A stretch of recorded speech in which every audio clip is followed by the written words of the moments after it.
Hi, my name is Dominick Ibrahim, and this is Franklin Boulevard Media. I was born and raised in New Bedford, Massachusetts. It is a city very similar to Gastonia. It was a big whaling city. It had a big textile industry, and then it's had its decline, So being born and raised in that area, my whole entire family grew up there. We had our connections there. In 2015, my brother decided to move down to Charlotte, so he was living in downtown Charlotte or uptown. He started working for UNCC in their architecture program, and then at that time, after COVID, my parents were looking at retiring and what they were going to do next. So they decided to move their roots, and we, kind of reestablished in Gastonia. That's where they came down to move. And then I followed that up in 2022. So I had graduated from school at the time at University of Massachusetts Amherst. I had a degree in secondary education and history, and then was looking at where I was going to start my career and kind of develop things, and eventually chose to get closer with family, who was kind of setting up in here, and so that was the plan. It was incredible. I was very fortunate. I started working at the Warlick Family YMCA. So I call it one of the most beautiful YMCAs, I think, in the entire country, if I had to guess. And had a really great start. Started to build my career there, and just really got involved in the community. I met a ton of incredible people, and so we've been very blessed over the past couple of years to set up our roots. I was very fortunate to have a lot of incredible educators. So the main reason why I chose education, and particularly secondary education, was I had a lot of great high school teachers and a lot of great mentors at the time who really helped me through, again, a period of change, which it is for everybody, right? You're becoming an adult, you're stepping out into your own. And so at that time, I really found a calling for teaching, and I really loved history. I loved, truthfully, seeing not just the historical events, but also how they intertwined and kind of led to where we are today. And so that was what really got me invested in education. It's why I declared my major. I went to school all 4 years. I knew that's what I was going to do. And then my sophomore year, I actually went out to Portland, Oregon, and I lived with my sister, who lives out there. And I worked for a summer camp called the Elite Sports Academy. It was an incredible program. It was a government funded, so we had a lot of community partnerships and public partnerships at the time. And the director was named Andy White. And it was the first time that I had really seen a mentor and seen somebody who had such an incredible impact at all age levels, from kindergarten all the way up through middle school and high school. And so at that point, I really started to think about, hey, I can have a similar impact outside of a classroom and outside of a traditional education environment. And so when I came down to Gastonia and I was looking for work, the YMCA was really a calling. I felt that there was an opportunity there to have a similar impact, to get the same fulfillment that I had working for him. And so that was what ended up leading me down here into the YMCA. I worked at the YMCA as the Camp Sports and Teen Director, again, over at the Warlick YMCA in Gastonia. I started out just, as a counselor. I was doing youth programs, after school, summer camp, everything in between. And then it was really after my first year, they offered me an opportunity to oversee the after-school program. We opened a satellite site at First United Methodist, so we were able to take a few of our schools and our students out that way. And then we also had a couple of our schools and students heading to the YMCA. So again, had the chance to launch the satellite site, oversee the program, and then going into my second summer, they offered me the full-time camp director position. And so it was about 150 students. We had probably 35 to 40 staff, somewhere in between. So it was a lot, it was a lot to manage and oversee, but the fulfillment, that you get to do that from the work every day, interacting with the families, interacting with the students, and I think the most fulfilling part was working with our staff and, really helping a lot of them in their first jobs, kind of figure out their way, figure out how to manage a workplace and just build their own skill set. So that was an incredible experience. So with the Jaycees, it was actually through the YMCA. So the CEO at the time, or still the CEO, Sharon Padgett, she had reached out to Andrea Grenier, who had been a past local president, a state president for North Carolina. Said, hey, I've got somebody who could be a great JC. At the time, I had no idea what it was. I did not know the organization, what it stood for. So I ended up going to my first meeting, and it was the Board of Directors nominations and elections. So I sat down at a table, introduced myself, got to meet a handful of other people. And then as soon as the meeting got rolling, they started nominating people. I choose this person for president, that person for secretary. And so that was a really interesting experience for a first meeting. But after that, I really had the chance to sit down with some of the leadership and just hear a lot about the work that we did in the community. And then, just really trying to figure out what we had coming up next, and some of the things that we could get involved in, especially as our chapter kind of pivoted out of COVID, and had to kind of figure out some things that we could get into. And so it was just, it's been incredible, getting involved and getting to meet those folks. It's been probably one of the biggest blessings I've had. I served as a general member, so that was in 2023 is when I joined up just as a regular member. In 2024, we had a few board members who ended up kind of stepping down a little bit. They just weren't as involved and they had a lot of other commitments, especially because it's all voluntary. It's completely volunteer work from the top to the bottom. So 2024, I had the chance under the president at the time, Kendrick McDowell, who just gave me a lot of opportunities, to take some leadership roles, to lead some community events. And so that was really my first opportunity to kind of take a leadership stake. And then in 2025, I served as the community relations vice president. And so that was my first official board of director position.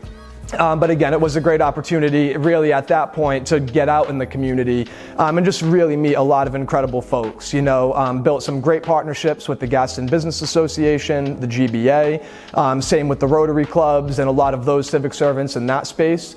And so that was in 2025, and then going into this year, 2026, I was elected as the president for this year. So the 87th president of our chapter, which is, again, really cool. It's a huge honor.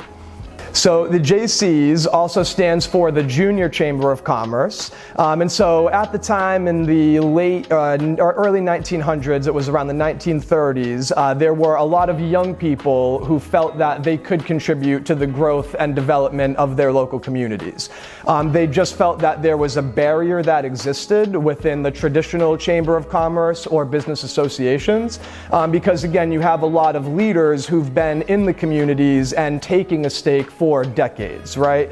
And although they didn't have that, established longevity, they had a lot of energy, they had unique ideas, and so they came together to form a civic service group called the Jaycees. The core component is we're all 21 to 40 years old, so that's the age range. When you hit 40, that is it, you are shown the door, which can be a little difficult. But ultimately, our core focus is leadership development, business development, and community growth, and then also a community service. One of our core parts of our creed is service to humanity is the greatest gift of life. And so again, I think everybody who's been a member, whether it was 87 years ago or even in 2026, all of us embody those aspects in some way. But truthfully, I think the service shines through the most, especially here in Gaston County. Most notably, our projects that we run here in Gastonia are the Gastonia Christmas Parade. We've been doing that for about 78 years. The history is a little tough to keep track of, at least, the exact start date. But again, we've been doing that for about 78 years, going down Main Street or Franklin, depending on what year you were attending. But alongside that, we also do our Distinguished Service Awards. We recognize public safety professionals from the police, sheriff's office, fire, EMS. We recognize a student and a teacher from Gaston County Schools, and we also recognize entrepreneurs and philanthropists who are in our community. We've done that for 76 years. We actually just did our 76th show this this past July. And again, just very blessed to have a lot of community support for that, especially from the leadership of our public safety agencies and just our, again, just public organizations. And then alongside that, we do our annual back to school shopping event. We do it for around 25 students at the Irwin Center. They're in a program with Miss Cynthia Stitt, who is one of the most incredible people in our community. So every year we do an etiquette presentation for them. So we'll come to the students at the Irwin Center. We'll talk about ways that they can be successful in school when they're applying for colleges or scholarships, if they're going into the workforce or planning that transition out of high school. And then we'll serve them a dinner. So that will be the Thursday before we do the back to school shopping event. And then on Sunday, we take them over to Target and we give them each a budget. So last year we did $150 per student. And this year we've been very fortunate with a lot of our sponsors and the people who've contributed. And so every student is going to get $200 to go walk around Target to get some of the school supplies they need, but also they have a lot of extra money to spend on the things that they want. And one thing that we try to do with that event is we provide a lot of school supplies ahead of time, so that way the money that we give them can really be focused on their shoes, their clothes, their hygiene products, whatever it is that they want to purchase, because we say it's the things that get them excited for their first day of school. So really all four of those, our etiquette presentations, back to school shopping, our distinguished service awards, and our Christmas parade is probably what's most noteworthy in the history of our chapter. But the blessing about being young people is we always have a chance to add new programs and do new events. So we really take the collective membership and a lot of our members who come from different organizations, and we're always trying to find ways that we can continue to give back and do some cool stuff for our community. So, as we start looking forward at the future, I think that we're going to be very blessed to see similar growth that our area is experiencing. I think that we're going to grow whether we're ready for it or not, based on what's happening in Charlotte and what's going to happen in the surrounding areas. And so I think that with a lot of our new members and a lot of the support that we've had from the community, I think the biggest question that we've had as board of directors this year is, again, how can we continue to expand our impact? And I think the blessing, while we have new members, is that our opportunity to continue to have service projects, to continue to volunteer and get involved, that also continues to grow. So I think through time, we're going to see new events, we're going to see new programs, we're going to continue to build partnerships, not just the ones that we already have, but also trying to establish new ones. And I really think that we can be at the forefront of a lot of the growth and development that our area is going to see. We do a lot of political advocacy, and we really try to make sure that we can build a community and a business community that is really engaging and really interactive and really accessible for all members of our community. So again, I think that's really where I see ourselves going within the next 5 or 10 years.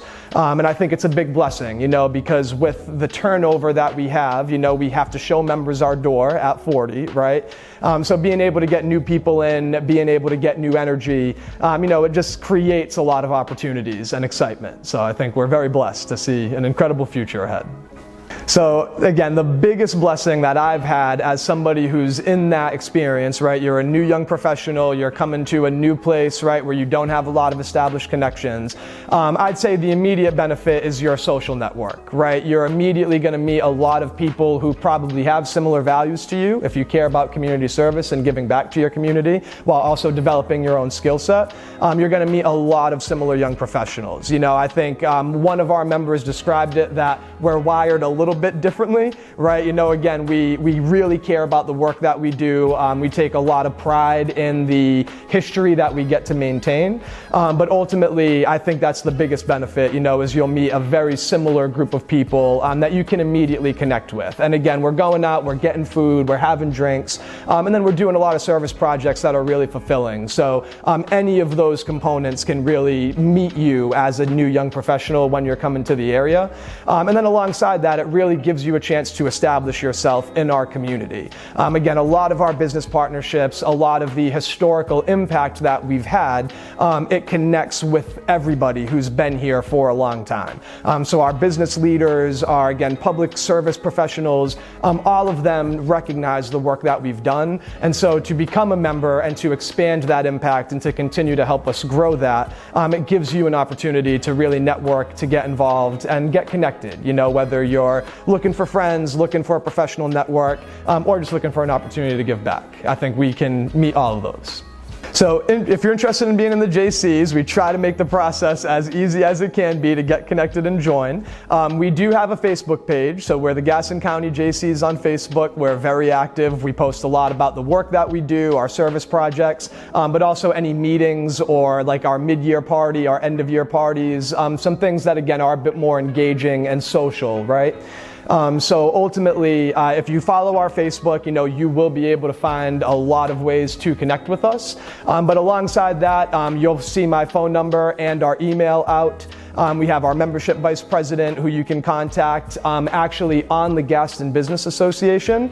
We have our website staged with them. And so again, if you click there, you'll have our contacts. And if you reach out to join us, it is $125 for one person. If you bring a friend, it's $100 for both of you. So that's, we kind of have like a joint membership rate. And that's an annual membership price. So that gives you an entire year of your JC service and the opportunity to connect and serve.